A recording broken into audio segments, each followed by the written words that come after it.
नमस्कार दोस्तों, आज हम क्लास 12th की फिजिक्स का सिलेबस आप लोगों को लेकर आए हैं। यानी क्लास 12th में फिजिक्स में हम लोगों को क्या क्या पढ़ना है। तो यूनिट फर्स्ट की हम लोग बात करें तो यूनिट फर्स्ट हमारा इलेक्ट्रोस्टैटिक्स है, जहां पर हम इलेक्ट्रिक चार्ज एंड फील्ड पढ़ेंगे। और दूसरा जो चैप्टर हमारा है वो इलेक्ट्रोस्टैटिक्स पोटेंशियल एंड कैपेसिटेंस के बारे में हम लोग इस चैप्टर में पढ़ेंगे। और यूनिट सेकेंड हमारी क्या है? यूनिट सेकेंड हमारी करंट इलेक्ट्रिसिटी है। क्या है? करंट इलेक्ट्रिसिटी है। ठीक है, करंट इलेक्ट्रिसिटी है, जहां पर हम लोग पढ़ेंगे करंट इलेक्ट्रिसिटी के बारे में। यानी यूनिट 2 में हम केवल करंट इलेक्ट्रिसिटी के बारे में पढ़ेंगे। उसके बाद हम लोग आ जाएंगे यूनिट थर्ड में। कहां पर आ जाएंगे? यूनिट थर्ड में। यूनिट थर्ड में हम लोगों को क्या पढ़ना है ये हम आपको बताते हैं।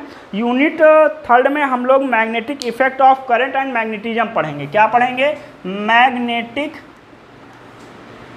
Effect of current and magnetisms के बारे में पढ़ेंगे। यानी यूनिट थर्ड में हम लोग पढ़ेंगे magnetic effect of current and magnetism के बारे में। और यहाँ पर हम लोग दो चैप्टर को ख़त्म करेंगे। पहला जो चैप्टर हमारा होगा वो मूविंग चार्ज एंड मैग्नेटिज्म होगा, और दूसरा हमारा होगा मैग्नेटिज्म एंड मैटर होगा। क्या होगा? यहाँ पर हम लोग दो चैप्टर्स को ख़त्म करेंगे। एक हमारा है moving charge and magnetism, moving charges and magnetism,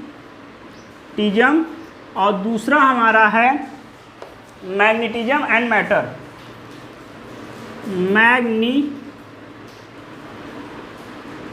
magnetism and matter.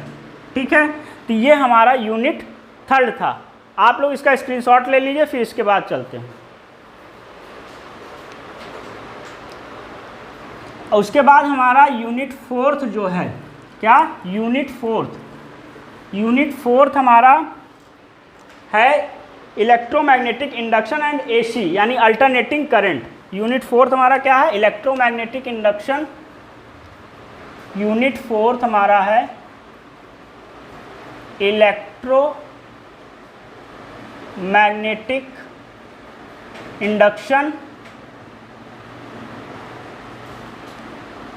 And AC, alternating current. ये हमारा यूनिट फोर्थ है, इसके बारे में हम लोगों को पढ़ना है। यूनिट फिफ्थ हमारा क्या है? Electromagnetic wave. यूनिट फिफ्थ क्या है? यूनिट फिफ्थ हमारा है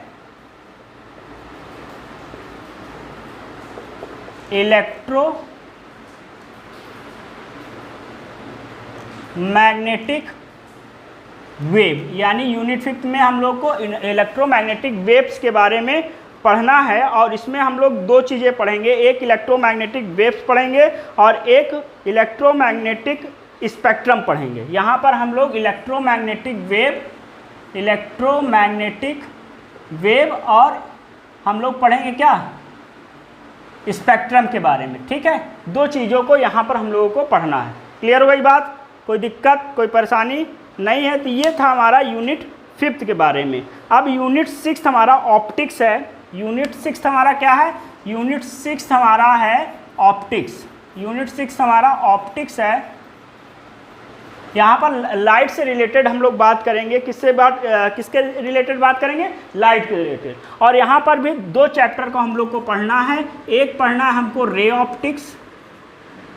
ऑप्टिक्स, और दूसरा हमको पढ़ना है वेव ऑप्टिक्स। क्या पढ़ना है? Wave optics. ठीक है, तो दो चीज़ें यहाँ पर पढ़नी है। एक हमको रे ऑप्टिक्स पढ़ना है और दूसरा हमको वेव ऑप्टिक्स पढ़ना है।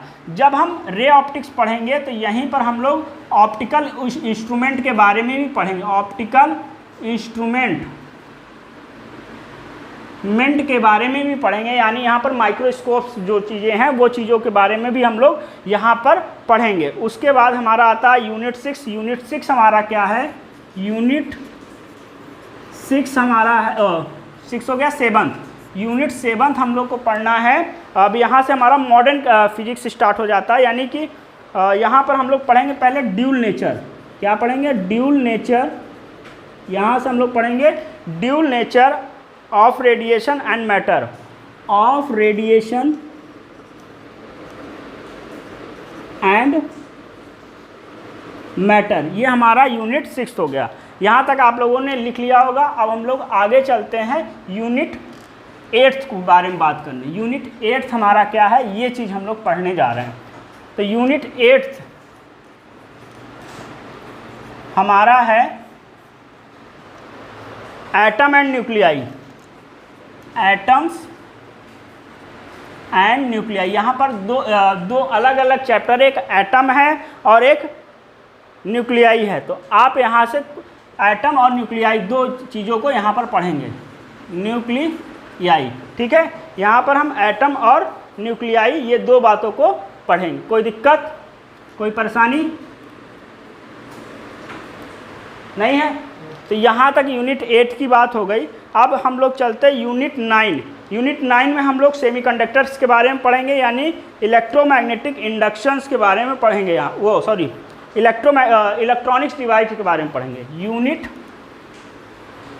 9 में हम लोग इलेक्ट्रॉनिक्स डिवाइस के बारे में पढ़ेंगे। क्या पढ़ेंगे? इलेक्ट्रॉनिक डिवाइस के बारे में पढ़ेंगे।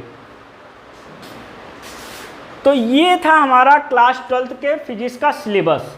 अब हम आप लोगों से एक बात कहना चाह रहे हैं कि यदि आपको ये सारे चैप्टर्स को करना है, बहुत ही बेसिक से एकदम 12th लेवल का कराएंगे, और ये चीज़ आपके, अगर आप IIT की तैयारी कर रहे हैं या नीट की तैयारी कर रहे हैं, तो उसमें एक ये फाउंडेशन बैच की तरह काम करेगा। आपको यहाँ से बेसिक चीज़ें पता चलेंगी। तो आपको अगर ये चीज़ें सीखना है, ये चीज़ें करना है, तो ये कंटिन्यू क्लास तभी रहेगी जब ज़्यादा से ज़्यादा यहाँ पर ज़्यादा से ज़्यादा बच्चे इस वीडियोस को देखेंगे और आप लोग ज़्यादा से ज़्यादा अपने दोस्तों तक बताएंगे, तो ये वीडियो कंटिन्यू आपको पर डे हो सकता है मिल जाए, ठीक है।